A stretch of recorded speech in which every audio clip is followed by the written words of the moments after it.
Yay, it's live on Facebook. Another week. I wish I had kept count. Do you have any idea what number this is for us, Ashley? How Did we many say coffee number talks we've done? 4, maybe? No, it's got to be more than that. We've done it for more than a month, right? Number 5? Yeah, it's an interesting question. I'll have to go back. So I want to say we started it after Education Day, which was in May. So maybe, but I feel like we've But done we so many. missed Like a I'm even just couple. counting our special guests, and I'm counting like 3 or 4, and it's like Randy, Ben, Mosey, Don, and we've had several that weren't them. Right? That's So true. I think Maybe we got to be 6, out. 7. Yeah, I don't know. Who knows? Maybe more Obviously, than that. Well, yeah. and here we are again. Here we are It again, means it's and Monday.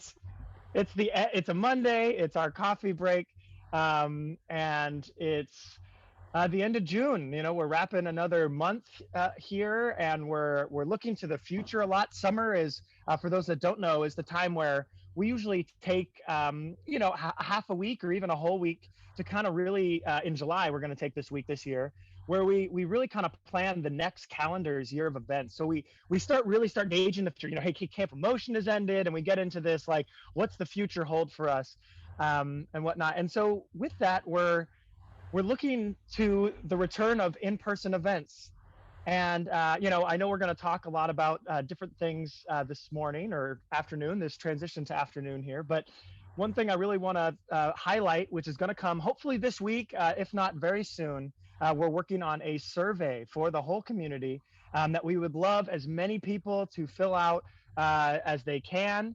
And it's going to be about returning safely to in person. I think that's going to be the a really interesting shift for us, after having been in the virtual world for the past year and beyond now.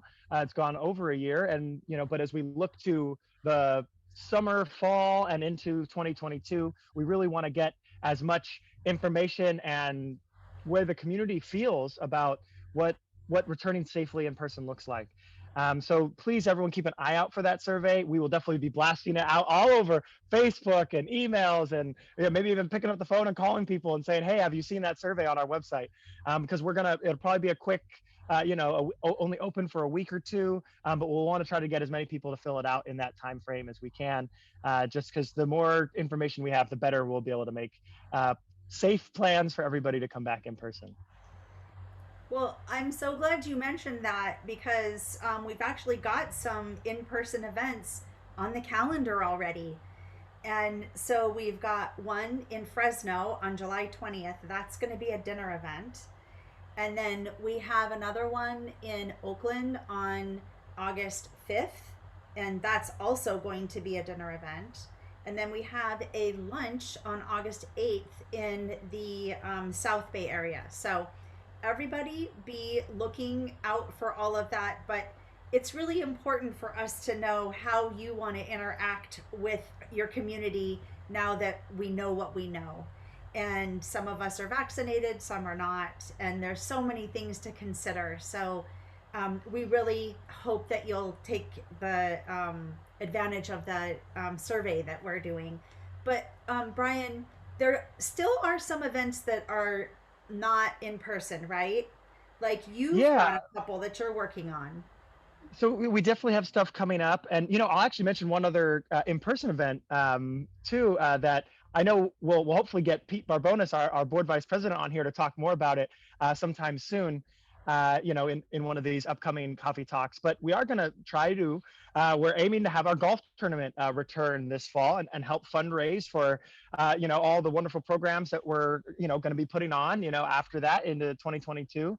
So hopefully bring back that kind of beloved fundraiser for our golfers in the community, and and a lot of our partners and supporters that have contributed there. We do a special camp appeal there, so we do raise a lot of funds for Camp Emotion and our other programs through that.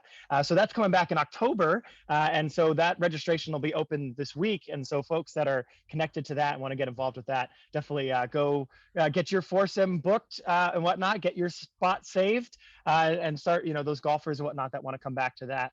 you know, please go sign up and get on. There's kind of a minimum number of golfers we need to hit to make that event happen. So the sooner we hit that number, the sooner we'll be able to like, yay, and you know, really transition to that, making that event be a reality and moving forward there. But like you said, Ash, we definitely have some uh, virtual events still happening. A really cool one is for our teens.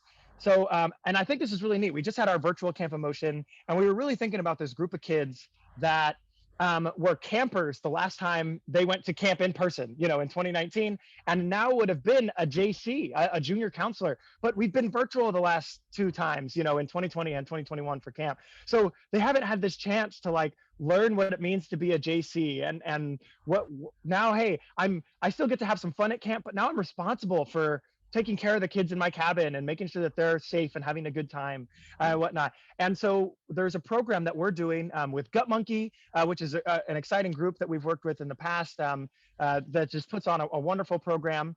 And we're going to be combining with some other chapters. So San Diego, Hawaii, Nebraska, Nevada. So, you know, a couple teens from all over the country are going to gather online August 2nd, 3rd, and 4th in the evenings. And do some fun stuff with Gut Monkey. And it's for kids 14 to 17. So it's kind of that group that's, you know, hey, when we return to camp in 2022 in person, it's for those groups that'll be going into that JC like age. And whatnot. So we can't wait to get those teens out there and involved with that program, meeting kids from all over the state or all over the country, and engaging in a great program and asking questions about what it means to become a leader a little bit, but also having lots of fun. I mean, they send you food to make at home. They send you, you know, all sorts of activities, science projects. They try to make it as much of feel like it's a camp, even though it's virtual, with Camp Dragonfly, which is San Diego's camp name that we're kind of combining with here with Gut Monkey. So very excited to look out for that. Actually, Mosey, who kind of runs our JC program, is going to be calling some of our JCs this week. So you may get a phone call or a message from Mosey saying, hey, we'd love for you to sign up. So check out for that too. Well, again, Brian, it's amazing that you mentioned Mosey, but I just wanted to touch back on what you said. Those transitions are so important, and for those kids that missed those very important years of them being their last years at camp and that year when they transition over into a leadership role, I'm so glad that you guys are addressing that and making sure that they don't fall through those cracks, because it's so important for them to feel that they have gone through all of the rigors that everybody else has gone through. So, and then, you know, Mosey is such a great leader in that aspect with the youth and also with our Blood Brotherhood. And so on July 31st, an online event is the Blood Brotherhood talking about coping with change post pandemic. And Dr. Juliana Bloom is going to be talking about going back to school, traveling, vaccines, anxiety around all that stuff. So this is a nice Blood Brotherhood event. It's July 31st. It's at 1 p.m. And that's going to be online. But then I want to share another really important event that's coming up. It's Emerging Therapies on July 17th. And I just want to talk to our community members for a minute here. I know that it's summertime and everybody wants to be outside, but I want to give you some reasons to come to this event. The first prize is $225, and it's a gift card of your choice, Target, Walmart, or Amazon. Second prize is $175. Third prize is $100. And we're also giving away 5 influencer kits. If that's not enough, we're also giving $30 in meal vouchers per family to our attendees. And so we understand that this may be helpful to some people who are still suffering some, you know, economic hardships. So I hope that that's helpful information. Emerging Therapies, it starts at technically 8:45 in the morning. You can get in to see the booths. There's going to be a goose chase aspect. That's how you'd win the prizes. And you can get all the information if you just sign up at hemofoundation.org/events, where you can sign up for all of our events. Brian, anything else? We're looking at the 4th of July weekend coming up. Any thoughts on that?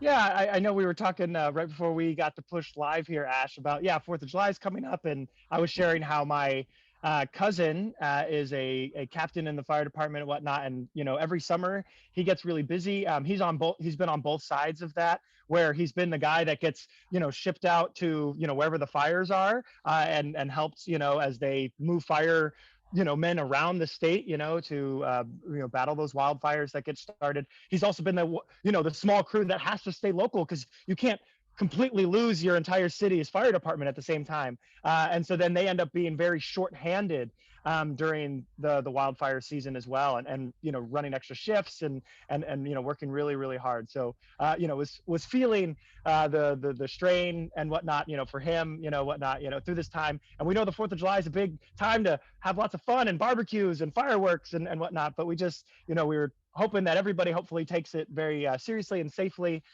These kind of things. I know as we've been very hot and we've been very dry this year. Obviously the odds are that we will have more forest fires and wildfires this year. Making dangerous situations for some of our community members. We've had community members before impacted by fires that have lost everything, including like irreplaceable things like their big stick and whatnot, whatnot. So we definitely want everybody to be safe out there. Please have a wonderful 4th of July and take good care of yourself, because we actually won't be doing our coffee talk next week because it will be the 4th of July holiday. July 5th will be our off day, so the office will be closed that day. But yeah, we ask everyone to have a great time and be safe. Mainly there. And I know, Ashley, you'll be walking your new dog, a lot, through that 4th of July time.